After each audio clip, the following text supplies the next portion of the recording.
ओम शांति। 9 नवंबर 1972 बाबा के अव्यक्त मधुर महावाक्य।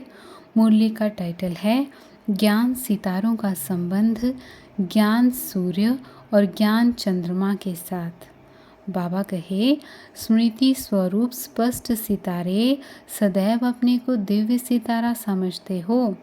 वर्तमान समय का श्रेष्ठ भाग्य बाप दादा के नैनों के सितारे और भविष्य जो प्राप्त होने वाली तकदीर बना रहे हो, उस श्रेष्ठ तकदीर के सितारे अपने को देखते हुए चलते हो। जब अपने को दिव्य सितारा नहीं समझते हो तो यह दोनों सितारे भी स्मृति में नहीं रहते। तो अपने त्रिमूर्ति सितारा रूप को सदैव स्मृति में रखो।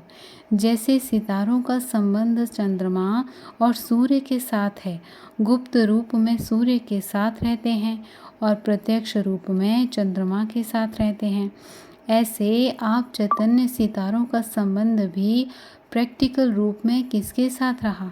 चंद्रमा के साथ रहा ना। ज्ञान सूर्य तो गुप्त ही है, लेकिन साकार रूप में प्रसिद्ध रूप में तो बड़ी माँ के ही साथ संबंध रहा ना। तो अपने को सितारा समझते रहना है। जैसे सितारों का संबंध चंद्रमा और सूर्य के साथ रहता है, ऐसे सदा बाप दादा के साथ ही संबंध रहे। जैसे सितारे चमकते हैं, वैसे ही अपने चमकते हुए ज्योति स्वरूप में सदैव स्थित रहना है। सितारे आपस में संगठन में रहते सदा एक दो के स्नेही और सहयोगी रहेंगे।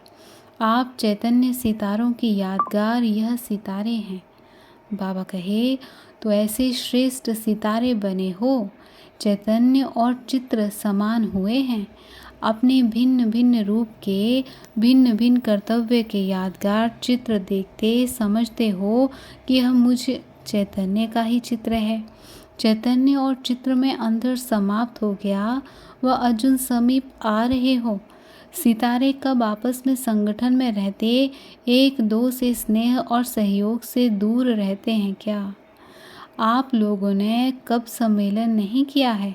संदेश देने के सम्मेलन तो बहुत किए हैं, बाकी कौन सा सम्मेलन रहा हुआ है? जो अंतिम सम्मेलन है उसका उद्देश्य क्या है? सम्मेलन के पहले उद्देश्य सभी को सुनाते हो ना, तो अंतिम सम्मेलन का उद्देश्य क्या है? उसकी डेट फिक्स की है, जैसे और सम्मेलन की डेट फिक्स करते हो ना, यह फिक्स की है।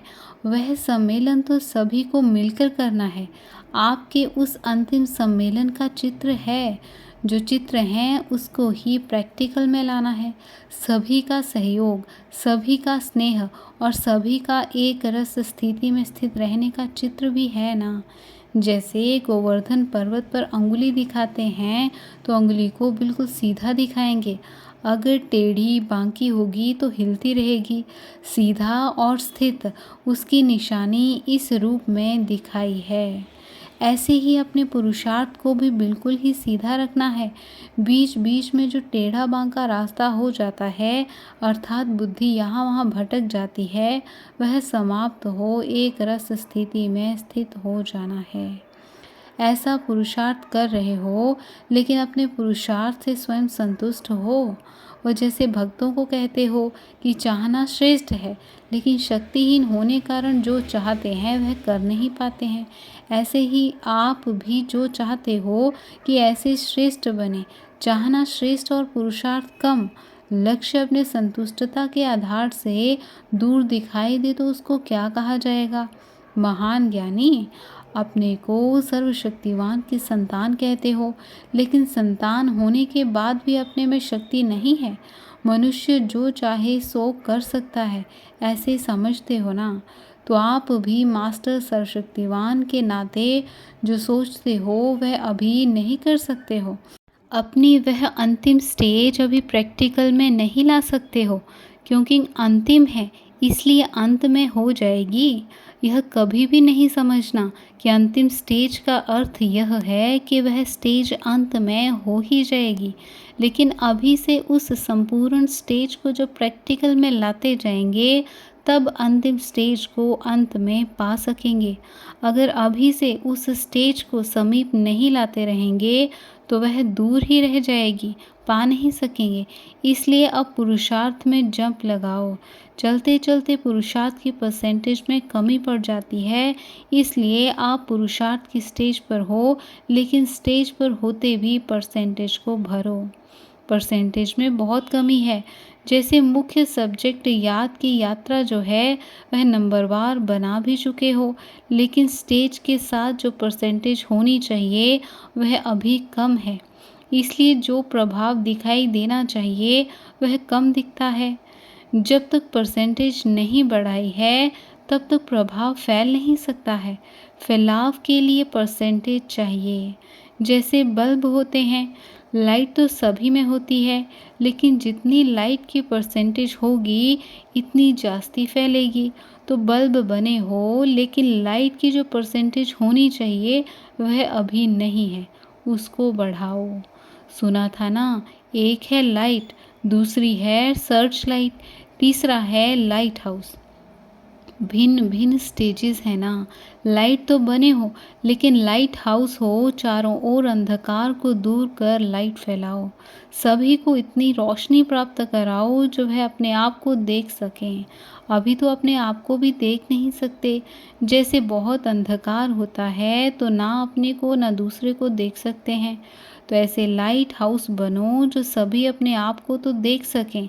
जैसे दर्पण के आगे जो भी होता है उसको स्वयं का साक्षात्कार होता है, ऐसे दर्पण बने हो।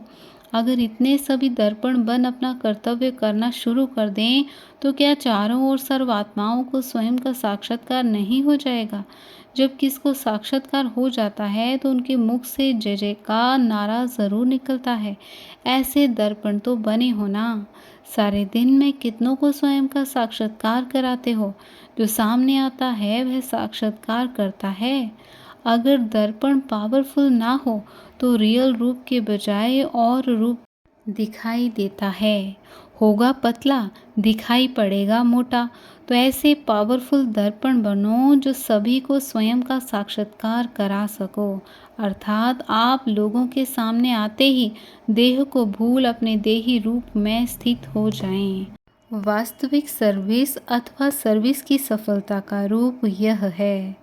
अच्छा, सदा सफलता मूर्त संस्कारों के मिलन का सम्मेलन करने वाले, अपने संपूर्ण स्थिति को समीप लाने वाले दिव्य सितारों को, बाप दादा के नैनों के सितारों को, तकदीर का सितारा जगाने वालों को याद प्यार और नमस्ते।